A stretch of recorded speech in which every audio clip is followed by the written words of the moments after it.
आप सब ने ब्रिटेन वुड्स इंस्टीट्यूशंस के बारे में तो सुना ही होगा, जैसे कि इंटरनेशनल मॉनेटरी फंड IMF, जैसे कि international bank for reconstruction and development IBRD, जैसे कि वर्ल्ड ट्रेड ऑर्गेनाइजेशन यानी कि WTO। ये सब ब्रिटेन वुड्स इंस्टीट्यूशंस हैं और आज का हमारा टॉपिक भी यही है कि हम ब्रिटेन वुड्स इंस्टीट्यूशंस के बारे में पढ़ने वाले हैं, यानी कि हम IBRD, हम IMF और WTO के बारे में डिस्कस करने वाले हैं।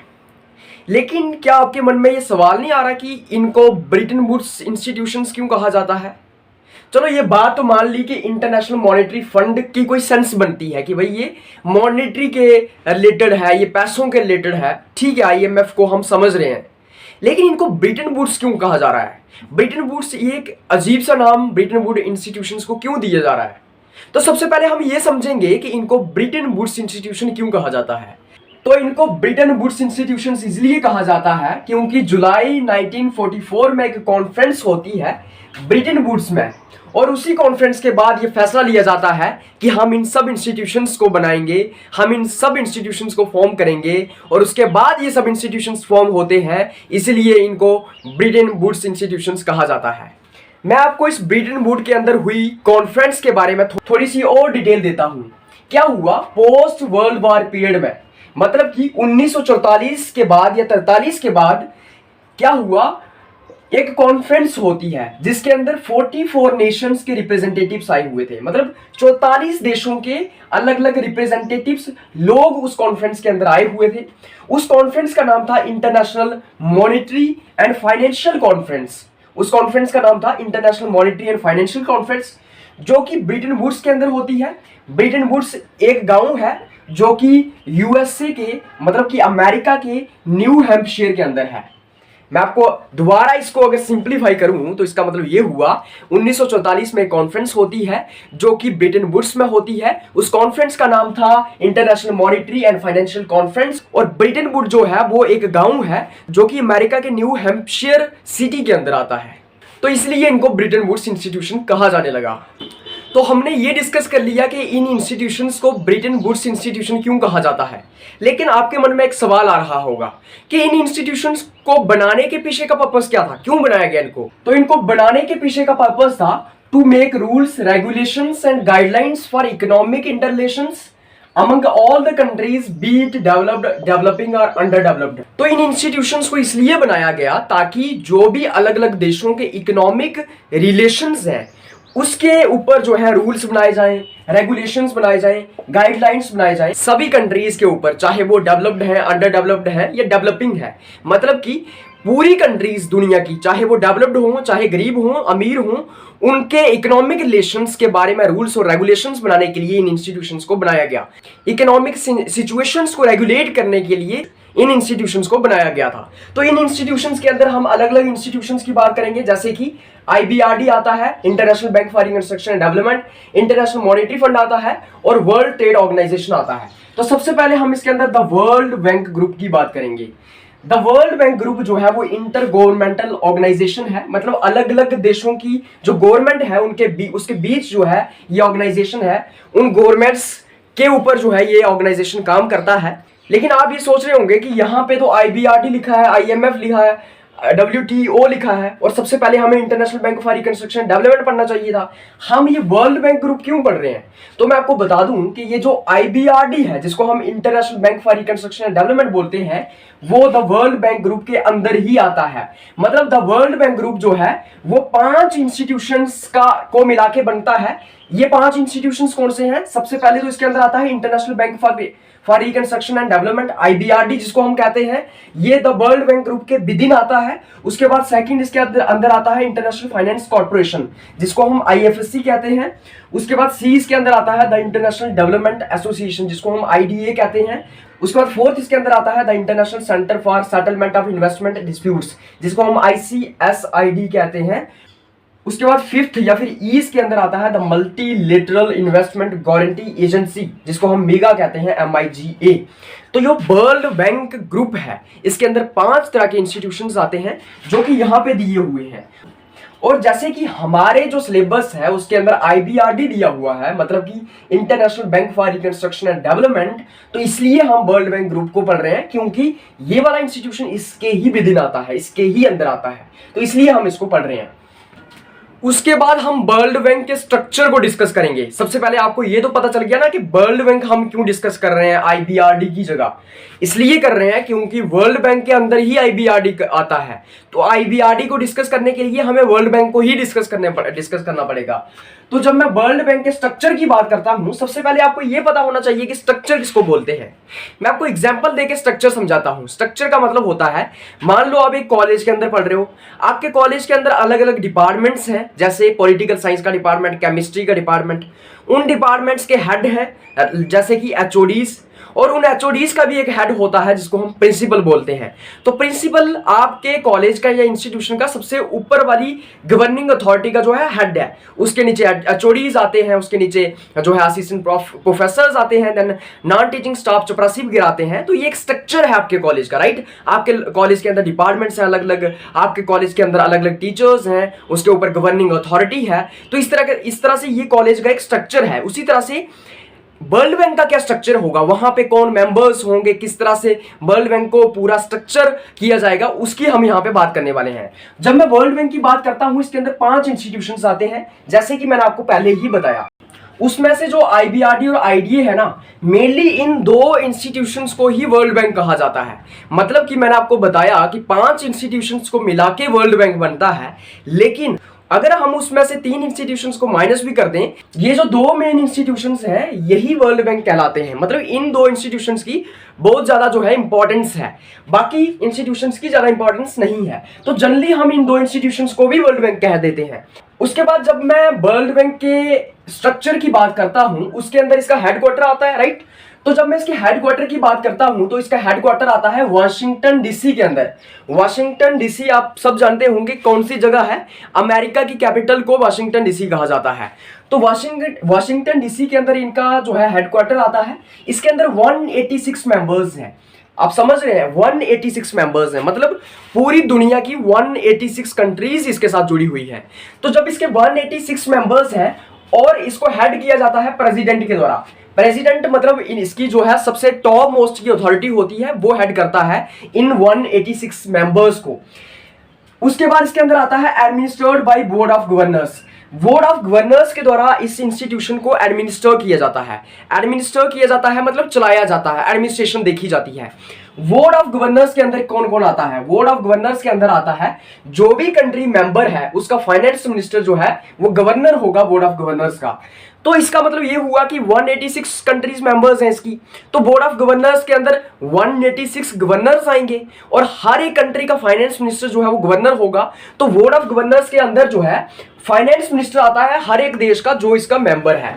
उसके बाद इसके अंदर आता है मीटिंग वंस इन ईयर, मतलब कि एक साल में एक बार जो बोर्ड ऑफ गवर्नर्स हैं इनकी मीटिंग होती है। उसके बाद इसके अंदर आता है एग्जीक्यूटिव बोर्ड। इसके अंदर एक एग्जीक्यूटिव बोर्ड आता है जिसके अंदर 24 मेंबर्स होते हैं और बेटर वोटिंग के बेसिस के ऊपर इन 24 मेंबर्स को चुना जाता है। तो इसके अंदर 24 मेंबर्स जो हैं, मतलब कि एग्जीक्यूटिव बोर्ड होगा जो इनके जो 24 मेंबर्स होंगे उनको किस तरह से चुना जाएगा। उनको चुना जाएगा कि एक कंट्री की कितनी वेटेज है, कितनी परसेंटेज है वोटिंग की। आपको ये समझ नहीं आ रहा होगा कि परसेंटेज है, वेटेज है, इसका मतलब क्या हुआ। तो मैं आपको बता दूं कि ये जो वर्ल्ड बैंक है इसके अंदर डिसीजन मेकिंग किस तरह से होती है। जो भी कंट्री इस वर्ल्ड बैंक के अंदर सबसे ज्यादा कंट्रीब्यूट करती है, सबसे ज्यादा पैसे देती है, उसके उतनी ही परसेंटेज उसको वोटिंग की मिलती है। मतलब कि पूरे वर्ल्ड बैंक इंस्टीट्यूशंस के अंदर डिसीजंस लिए जाते हैं। डिसीजंस में सबसे ज्यादा रोल प्ले कौन करता है, वो कंट्री जिसके पास परसेंटेज ऑफ वोट बहुत ज्यादा है। फॉर एग्जाम्पल एक हिंदुस्तान है, एक अमेरिका है। हिंदुस्तान जो है वर्ल्ड बैंक को 20% पैसे जो है वो डोनेट कर रहा है, लेकिन अमेरिका 40% कर रहा है। तो 40% वोटिंग परसेंटेज होगी अमेरिका की और हिंदुस्तान की 20% होगी। और कुछ देश ऐसे भी होंगे जो 1% भी डोनेट नहीं करते हैं, तो उनकी जो वोटिंग परसेंटेज है, जो वेटेज है, वो 1% ही होगी। तो मैं ये कह रहा हूं कि जिसके पास सबसे ज्यादा परसेंटेज है वोटिंग की, वही जो है इसका मेंबर होगा। उसी के अकॉर्डिंगली ये 24 मेंबर्स चुने जाएंगे और इनका टेन्योर जो है वो 2 साल का होगा। उसके बाद मैं आपको बताता हूं डिसीजन मेकिंग जो है वो डिटरमाइंड बाई कोटा सिस्टम। जैसे मैंने आपको पहले ही बताया, यहाँ पे डिसीजन मेकिंग जो है वो कोटा सिस्टम के अकॉर्डिंगली होती है। मतलब कि जिसके पास जितनी ज्यादा परसेंटेज ऑफ वोटिंग, उसका उतना ही ज्यादा हक डिसीजन लेने में। जैसे अमेरिका के पास 16% है, अमेरिका सबसे ज्यादा डोनेट करता है इन इंस्टीट्यूशंस को। और उसके बाद अगर मैं बात करूं यूएसए की, जापान की, जर्मनी की, ब्रिटेन और फ्रांस की, ये 5 देश मिला के 40% वेटेज बनाते हैं पूरी वोटिंग की। मतलब 40% वेटेज सिर्फ इन 5 कंट्रीज की है। और इसके मेंबर्स कितने हैं? 186 कंट्रीज हैं और 5 मेंबर्स सिर्फ 40% हक रखते हैं इस वर्ल्ड बैंक के इंस्टीट्यूशन के अंदर। तो आप समझ रहे हैं कि इनका दबदबा किस तरह से होगा वर्ल्ड बैंक इंस्टीट्यूशन के अंदर।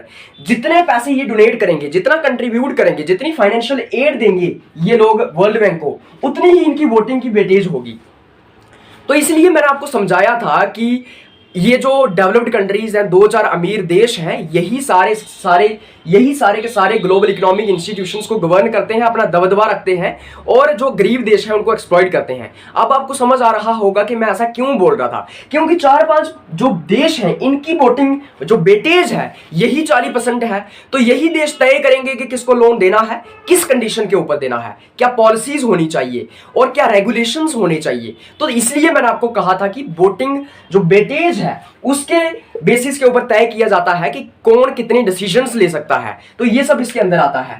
उसके बाद हम वर्ल्ड बैंक के फंक्शंस की बात करेंगे। हम देखेंगे कि वर्ल्ड बैंक क्या क्या फंक्शंस परफॉर्म करता है, मतलब क्या काम करता है वर्ल्ड बैंक।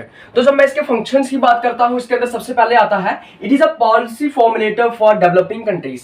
मतलब कि वो देश जो अभी गरीब है या वो देश जो अभी गरीब की तरफ से अमीर बनने की तरफ जा रहे हैं, जो डेवलपिंग फेज में है, ना ही वो अमीर है ना ही बहुत गरीब है, उन देशों के लिए पॉलिसी फॉर्मुलेशन का काम करता है। मतलब पॉलिसीज बनाता है कि किस तरह से उन्हें आगे बढ़ना है, उनका इकोनॉमिक प्रोसेस क्या होना चाहिए, उनके जो है इकोनॉमिक पॉलिसीज किस तरह से होनी चाहिए। तो वो पॉलिसीज जो है वो वर्ल्ड बैंक बनाता है। उसके बाद provide low interest loans to needy countries. मतलब कि कम इंटरेस्ट के ऊपर लोन प्रोवाइड करता है जरूरतमंद देशों को। जिन भी देशों को जरूरत है, जो भी देश नीडी देश है, पोर देश है, उनको अगर लोन चाहिए तो ये कम इंटरेस्ट के ऊपर जो है वो लोन प्रोवाइड करता है। उसके बाद इसके अंदर आता है accelerate the process of development in developing oblique under developed countries and raise living standards of people. मतलब कि वो देश जो कि अभी गरीब है, वो देश जो कि अभी डेवलपिंग फेज के अंदर है या अंडर डेवलप्ड है, वहां पे डेवलपमेंट किस तरह से हो उसका काम करता है, वहां पे डेवलपमेंट करने का काम करता है। और उसी के साथ साथ वहां के लोगों का लिविंग स्टैंडर्ड जो है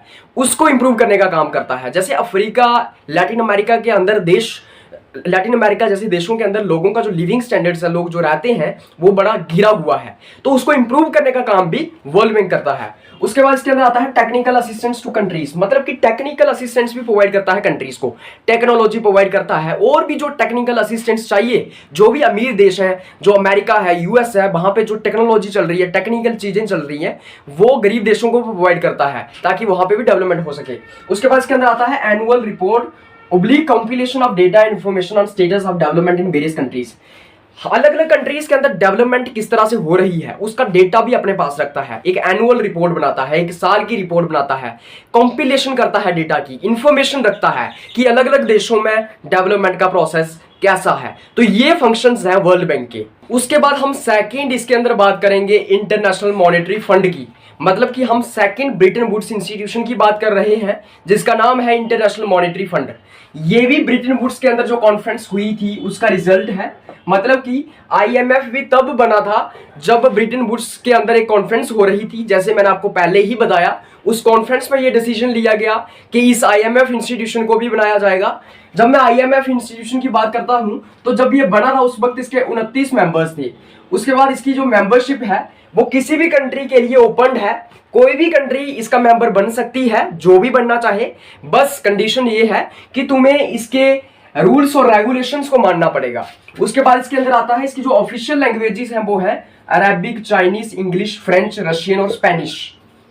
उसके बाद हम आईएमएफ के स्ट्रक्चर की बात करेंगे। जैसे कि मैंने आपको स्ट्रक्चर समझा दिया, स्ट्रक्चर किसको बोलते हैं। तो जब मैं आईएमएफ के स्ट्रक्चर की बात करता हूं तो जैसा कि मैंने आपको बताया था कि जब आईएमएफ की क्रिएशन हुई थी, जिस वक्त इसको बनाया गया था, उस वक्त इसके 29 मेंबर्स थे, लेकिन टाइम के साथ साथ अभी इसके 190 मेंबर्स हो गए हैं। उसके बाद इसके जब मैं स्ट्रक्चर की बात करता हूं तो इसके अंदर बोर्ड ऑफ गवर्नर्स आते हैं। बोर्ड ऑफ गवर्नर्स को किस तरह से चुना जाता है? वेटेज के सिस्टम से। जैसे मैंने आपको समझाया था वेटेज का सिस्टम क्या होता है। जो भी कंट्री ज्यादा कंट्रीब्यूशन कर रही है, जो भी कंट्री ज्यादा फाइनेंशियल एड दे रही है, ज्यादा इनको डोनेशन दे रही है आईएमएफ को, उसी के पास सबसे ज्यादा डिसीजन मेकिंग की पावर होगी, उसी के पास परसेंटेज ऑफ बोर्ड जो है उसकी ज्यादा वैल्यू होगी। तो इसके अंदर मैंने आपको जैसे बताया था कि गवर्नर्स को उसी तरह से चुना जाता है, जिस कंट्री की ज्यादा वेटेज है उसी कंट्री उसी वेटेज के अकॉर्डिंगली इनको गवर्नर्स, बोर्ड ऑफ गवर्नर्स जो है वो चुने जाते हैं। ये जो है हाईएस्ट डिसीजन मेकिंग बॉडी है। बोर्ड ऑफ गवर्नर्स जो है वो हाईएस्ट डिसीजन मेकिंग बॉडी है, मतलब board of governors he IMF के अंदर सारे डिसीजंस लेते हैं और इनको हेड किया जाता है मैनेजिंग डायरेक्टर के द्वारा। जैसे मैंने आपको वर्ल्ड बैंक के अंदर बताया था कि उसको हेड किया जाता है प्रेसिडेंट के द्वारा, इसको हेड किया जाता है मैनेजिंग डायरेक्टर के द्वारा, मतलब एमडी के द्वारा। उसके बाद इसके अंदर अंडर एमडी एक एग्जीक्यूटिव बोर्ड भी आता है, मतलब मैनेजिंग डायरेक्टर के नीचे ही एक एग्जीक्यूटिव बोर्ड भी आता है जिसके अंदर 24 मेंबर्स होते हैं। उसके बाद board of governors meet once in year, जो मैंने यहाँ पे कहा बोर्ड ऑफ गवर्नर्स जिनको वेटेज के अकॉर्डिंगली इलेक्ट किया जाता है और जो कि एडमिनिस्ट्रेशन के अंदर काम करते हैं, हाईएस्ट डिसीजन मेकिंग बॉडी है, ये एक साल में एक बार मिलते हैं। उसके बाद इसके अंदर आता है dominance of 5 countries, 5 rich countries, 5 main countries, that is USA, Japan, Germany, France and UK. मतलब कि ये जो 5 कंट्रीज हैं जिसके अंदर यूएसए आती है, जापान आती है, जर्मनी आती है, फ्रांस आती है, यूके आती है, इनका सबसे ज्यादा डोमिनेंस है। मैंने आपको पहले भी बता दिया था क्यों डोमिनेंस है, क्योंकि ये कंट्रीज सबसे ज्यादा जो है डोनेशन देती है आईएमएफ को और इनके पास सबसे ज्यादा वेटेज है, इनके पास सबसे ज्यादा वोटिंग परसेंटेज है और यही कंट्रीज तय करती हैं कि किस तरह से डिसीजंस लिए जाएंगे। उसके अंदर सारे के सारे अप्रूवल जो है कि किसको लोन देना है, किसको नहीं देना है, उसके अंदर इन कंट्रीज का सबसे ज्यादा डोमिनेंस रहता है। और इसीलिए मैं आपको बार बार समझा रहा था ग्लोबलाइजेशन के अंदर कि किस तरह से आईएमएफ और ग्लोबल इंस्टीट्यूशंस का इस्तेमाल करके ये जो अमीर देश हैं ये गरीब देशों को एक्सप्लॉइट करने का काम करते हैं। ये जब लोन देते हैं ना गरीब देशों को, तो ये खुद पहले तय करते हैं कि किस बेसिस के ऊपर लोन देना है। तो ये क्या करेंगे, लोन देते वक्त कुछ कंडीशंस रख देंगे। कंडीशन क्या होगी कि तुम्हें हमारी कंपनीज को अपने देश के अंदर इन्वेस्ट करने देना होगा। तो इस तरह से हम बात करते हैं किसकी, स्ट्रक्चर ऑफ आईएमएफ की। उसके बाद हम आईएमएफ के फंक्शंस की बात करेंगे। हम देखेंगे कि आईएमएफ क्या काम करता है, क्या क्या अलग अलग फंक्शंस परफॉर्म करता है। तो जब मैं इसके फंक्शंस की बात करता हूं, सबसे पहले इसके अंदर आता है to foster global monetary cooperation among its members. जितने भी देश इसके मेंबर्स हैं, जितनी भी कंट्रीज आईएमएफ के साथ जुड़ी हुई हैं, उनके बीच मॉनेटरी कोऑपरेशन को बढ़ाना, मतलब कि पैसे के लेन देन को बढ़ाना, इकोनॉमिक रिलेशंस को बढ़ाना और साथ में जो एक कोऑपरेशन डेवलप करना, एक दूसरे के ऊपर डिपेंडेंसी डेवलप करना, एक दूसरे का जो है एक रिलेशन डेवलप करना इकोनॉमिक फील्ड के अंदर, मॉनेटरी फील्ड के अंदर। उसके बाद सेकंड इसके अंदर आता है to secure financial security among globe, मतलब कि पूरे दुनिया के अंदर और सारे जो इसके मेंबर्स हैं उधर उन सब देशों के अंदर एक फाइनेंशियल सिक्योरिटी हो। ऐसा ना हो कि किसी देश के अंदर पेमेंट का क्राइसिस चल रहा है, ऐसा ना हो कि किसी देश के अंदर जो है वो पैसे खत्म हो गए हों, किसी देश के अंदर फॉरेक्स रिजर्व खत्म हो गया हो, किसी देश के अंदर जो है वो इकोनॉमी डिक्लाइन कर रही हो, तो वो भी यहाँ पे ध्यान रखा जाता है। उसके बाद इसके अंदर आता है to facilitate international trade with ease. जो भी इंटरनेशनल ट्रेड है, अलग अलग देशों के बीच जो ट्रेड होता है वो आसानी से हो जाए, उसके ऊपर रिस्ट्रिक्शंस ना हो और बड़ी आसानी से हो जाए, वो भी इसका काम है। उसके बाद इसके अंदर आता है यूनिफॉर्म इकोनॉमिक ग्रोथ, मतलब पूरी दुनिया के अंदर एक जैसी इकोनॉमिक ग्रोथ हो। ये ना हो कि कुछ देश बहुत गरीब है, ये ना हो कि कुछ देश बहुत अमीर है, तो एक यूनिफॉर्म इकोनॉमिक ग्रोथ होनी चाहिए। उसके बाद इसके अंदर आता है एम्प्लॉयमेंट, मतलब कि रोजगारी भी जनरेट करना इसका काम है ताकि एम्प्लॉयमेंट जनरेट हो। उसके बाद इसके अंदर आता है रिड्यूस पॉवर्टी, अलग अलग देशों के अंदर जो गरीबी है उसको खत्म करना भी आईएमएफ का काम है, इसके लिए भी ये काम करता है। उसके बाद इसके अंदर आता है to assist its members during balance of payment crisis. जब बैलेंस ऑफ पेमेंट क्राइसिस आ जाता है किसी देश के अंदर, उस वक्त अपने मेंबर्स को ये असिस्ट करता है। सबसे पहले आपको ये समझना होगा बैलेंस ऑफ पेमेंट क्राइसिस होता क्या है। बैलेंस ऑफ पेमेंट क्राइसिस होता है जब आपका इंपोर्ट और एक्सपोर्ट के अंदर जो है इम्बैलेंस हो जाए, मतलब कि यहाँ पे आपका इंपोर्ट और एक्सपोर्ट इक्वल नहीं है, एक क्राइसिस आ रहा है, हम जो है वो क्या बोलते हैं उसके नीचे कर्जे के अंदर डूब रहे हैं या फिर हम डिक्लाइन कर रहे हैं, नीचे हमारी इकोनॉमी डिक्लाइन कर रही है, वो पेमेंट ऑफ क्राइसिस होता है, balance of payment crisis. IMF जब अलग अलग देशों को लोन्स देता है ना, तो उस वक्त वो कुछ कंडीशनलिटीज रख देता है, कुछ कंडीशंस रखता है।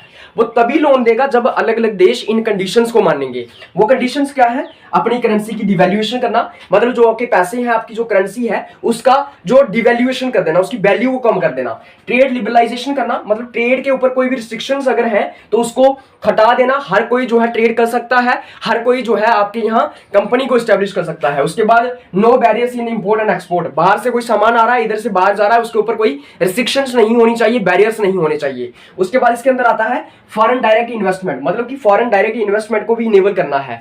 जो बाहर से देश जहां पे इन्वेस्ट कर रहे हैं वो उनको करने देना है। अगर अमेरिका आपके देश के अंदर इन्वेस्टमेंट करना चाहता है तो उसको करने दो। और उसके बाद इसके अंदर आता है प्राइवेटाइजेशन, मतलब कि गवर्नमेंट कंट्रोल कर रही है अगर सारे बिजनेस को, तो वो प्राइवेट फर्म्स को दे देना है, मतलब कि प्राइवेट बिजनेसेस भी इस्टेब्लिश हो।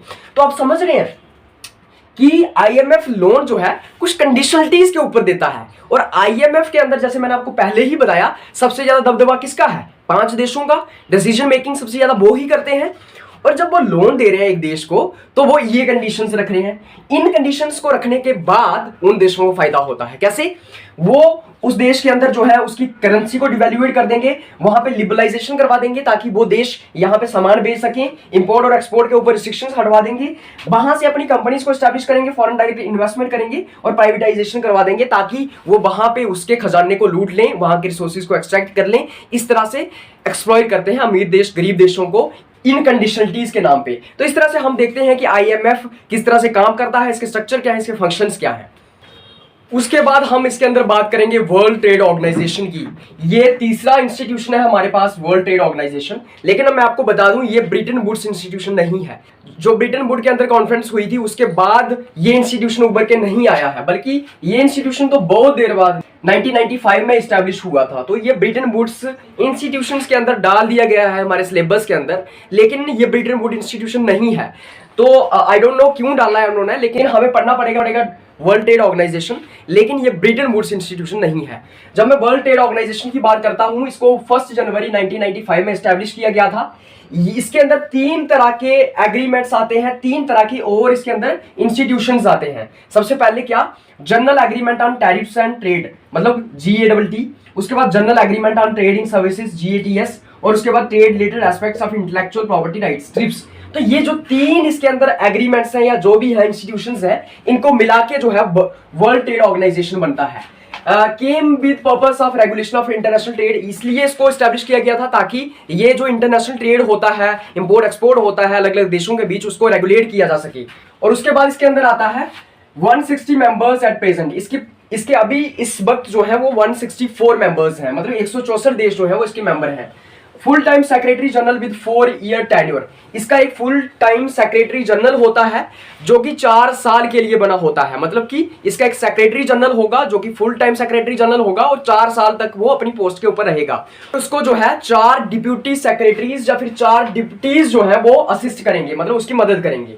तो इसका हेडक्वार्टर जो है वो जिनीवा में है, जो कि अभी स्विट्जरलैंड में है, मतलब स्विट्जरलैंड के जिनीवा के अंदर इसका हेडक्वार्टर है। उसके बाद हम इसके प्रिंसिपल्स की बात करेंगे, मतलब इसके प्रिंसिपल्स क्या है, ये क्या करना चाहता है। तो सबसे पहले इसके अंदर आता है work on trade without discrimination. ये हमेशा ये कोशिश करता है, इस चीज के ऊपर काम भी करता है कि अलग अलग देशों के बीच में ट्रेड हो लेकिन कोई डिस्क्रिमिनेशन ना हो। ऐसा ना हो कि अमीर देशों को ज्यादा इंपॉर्टेंस दी जाए, गरीब देशों को इंपॉर्टेंस ना दी जाए। सभी ट्रेड करें, सभी देश ट्रेड करें, चाहे गरीब हो अमीर हो, सभी के पास इक्वल अपॉर्चुनिटीज हो, सभी के बीच को जो है वो इक्वली ट्रेड हो, डिस्क्रिमिनेशन ना हो, किसी देश को जो है ज्यादा इंपॉर्टेंस ना दी जाए। उसके बाद इसके अंदर आता है equal market access to all members.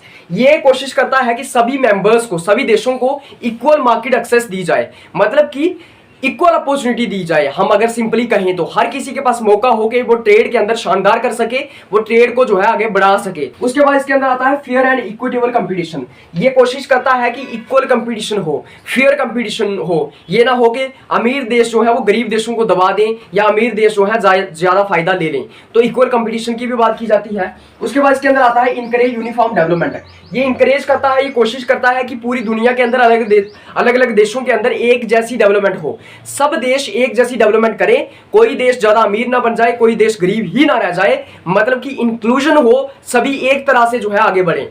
उसके बाद इसके अंदर आता है more sensitive towards poor countries, जो गरीब देश हैं उनकी ज्यादा रखवाली करता है, मतलब कि गरीब देशों की तरफ जो है ज्यादा ध्यान देता है। लेकिन ये सिर्फ कहने की बातें हैं कि ये गरीब देशों की तरफ ध्यान देते हैं, सभी की इक्वली बात करते हैं, वैसा अक्सर होता नहीं है, क्योंकि अमीर देशों का दबदबा होता है इंस्टीट्यूशंस के अंदर, और अमीर देश जो है अपने हिसाब से काम करवाते हैं इनसे।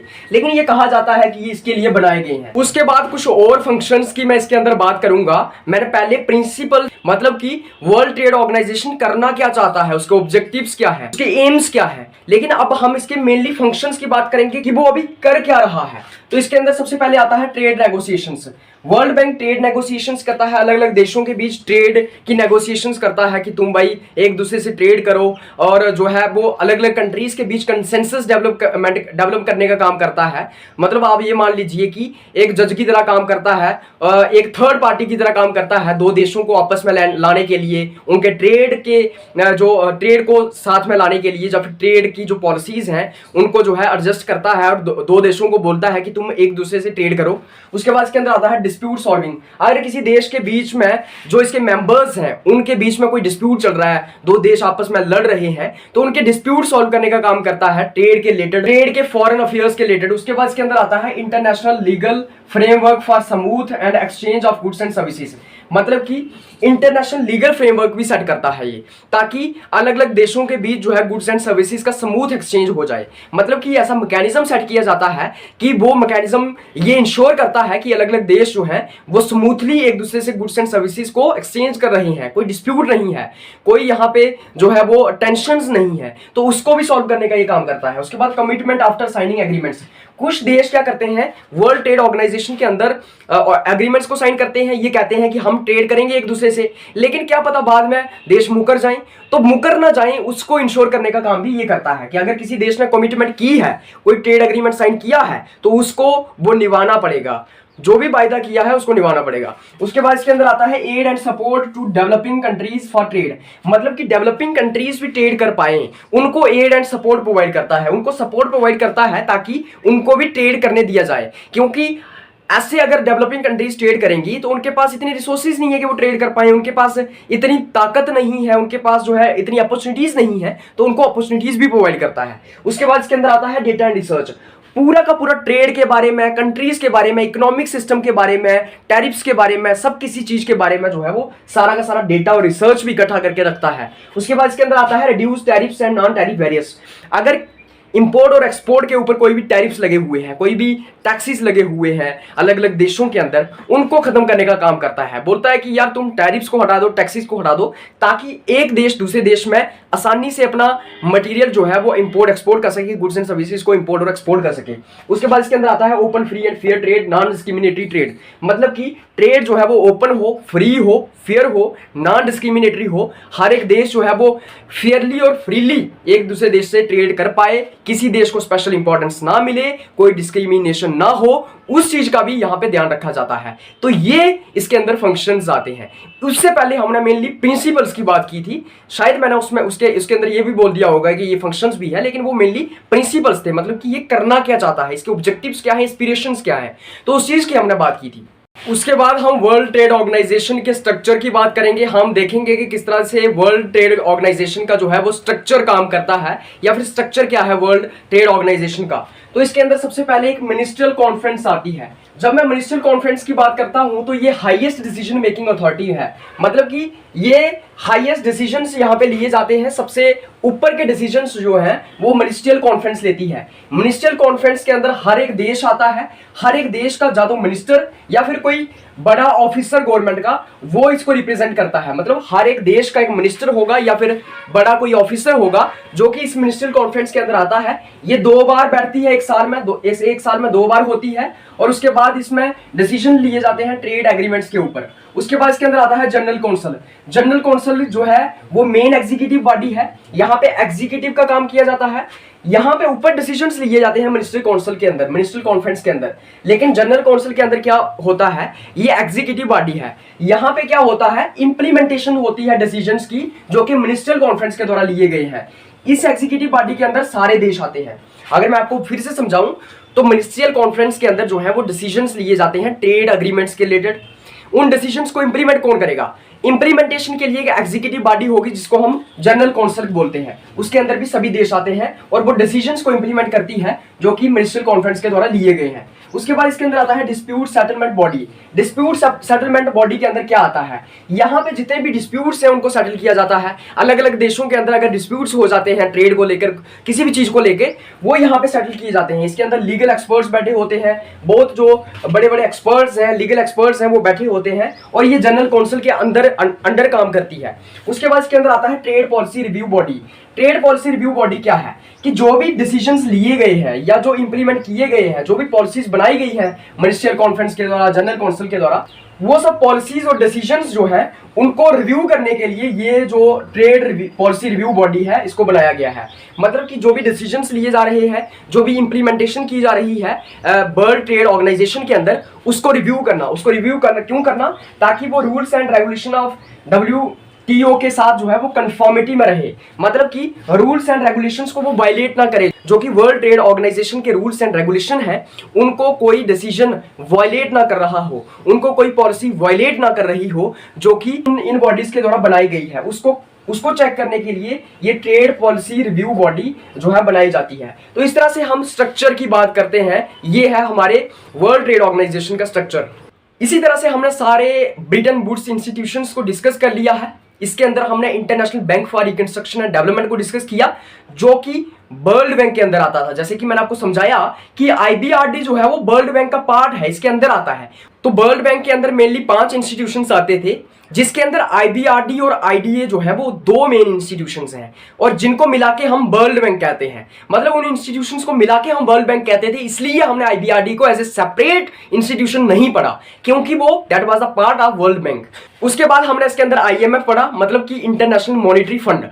IMF भी एक ब्रिटेन वुड्स इंस्टीट्यूशन था और ये भी हमने पूरे विस्तार से पढ़ा। उसके बाद इसके अंदर हमने पढ़ा world trade organisation. World trade organisation जो है वो ब्रिटेन वुड का इंस्टीट्यूशन नहीं था, वो एक एज ए सेपरेट इंस्टीट्यूशन है। वो 1995 में बनता है, इसलिए आई डोंट नो उसको ब्रिटेन वुड्स इंस्टीट्यूशन के अंदर क्यों रखा गया है, मगर वो ब्रिटेन वुड इंस्टीट्यूशन नहीं है, इसलिए इसको हमने एज ए सेपरेट पढ़ लिया है। तो वर्ल्ड ट्रेड ऑर्गेनाइजेशन जो है वो ब्रिटेन वुड इंस्टीट्यूशन नहीं है, आपको इस चीज का ध्यान रखना है। तो इसी तरह से हम सारे के सारे ब्रिटेन वुड्स इंस्टीट्यूशन को कवर कर लेते हैं और अपने इस टॉपिक को भी खत्म कर देते हैं। आज की इस वीडियो में बस इतना ही, मिलेंगे आपके साथ एक और नया टॉपिक लेके। और साथ ही साथ अगर आपको इस लेक्चर का PDF चाहिए तो आप इस वीडियो की डिस्क्रिप्शन में जा सकते हैं, वहां पे टेलीग्राम चैनल का लिंक दिया होगा, वहां से आप टेलीग्राम चैनल ज्वाइन कर सकते हैं और PDF हासिल कर सकते हैं। तो ठीक है, फिर मिलते हैं आपके साथ एक और नई वीडियो में, तब तक आप सबको धन्यवाद।